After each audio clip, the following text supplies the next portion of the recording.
Let's take a look at the role of independence within the Australian Parliament, presented by the Thought Digest media team.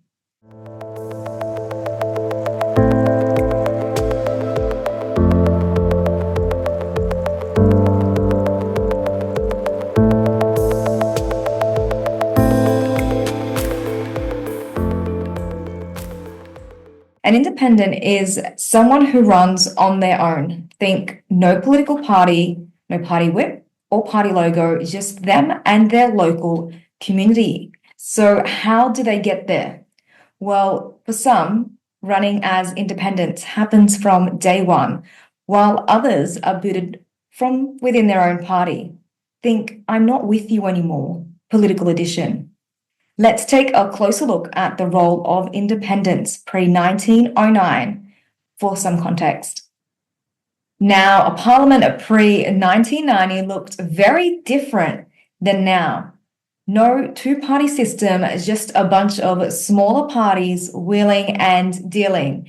And let's say some of those MPs switch sides more than they do on Love Island. Now, come 1909, the protectionists and anti-socialists formed together to challenge Labor. They formed the Commonwealth Liberal Party, and just like that, gave rise to the two-party system in Australia. Now enter the independents. The independents have always been part of the mix. Think the MPs that don't belong to a party. They vote for what they believe in. They're the voice for those that elect them, and they're not afraid to push back, even when they're alone in Parliament. Sometimes one independent can make all the difference, especially when it comes to a hung Parliament. And in 1995 in Queensland, Liz Cunningham pushed for the coalition, shifting the balance of power and flipping the switch. Fast forward, Cathy McGowan, Helen Haines, and the rise of the Teals in 2022. A new wave of independence as well, with Allegra Spender, Zoe Daniels, Monique Ryan, and Sophie Scamps. All women, all climate focused, and backed by grassroots volunteers. And hey, they got a campaign boost by Climate 200. But here's the twist. At the 2022 federal election, Labor won a majority, which means independents can speak up but might not swing votes. Less decider, more disruptor.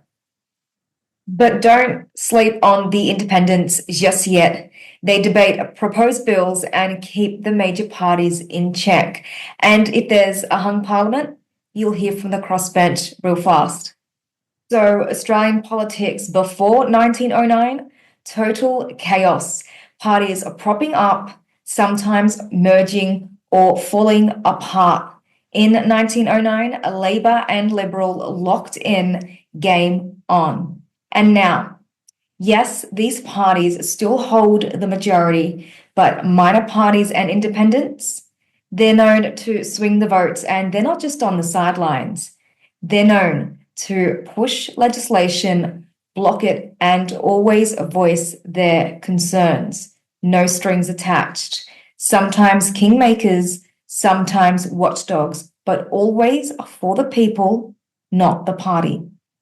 Thank you for watching this video. If you like our content, don't forget to subscribe or ring the bell to stay connected with news from within Australia and around the world. We're pleased to announce the 5th edition of our Snapshots newsletters.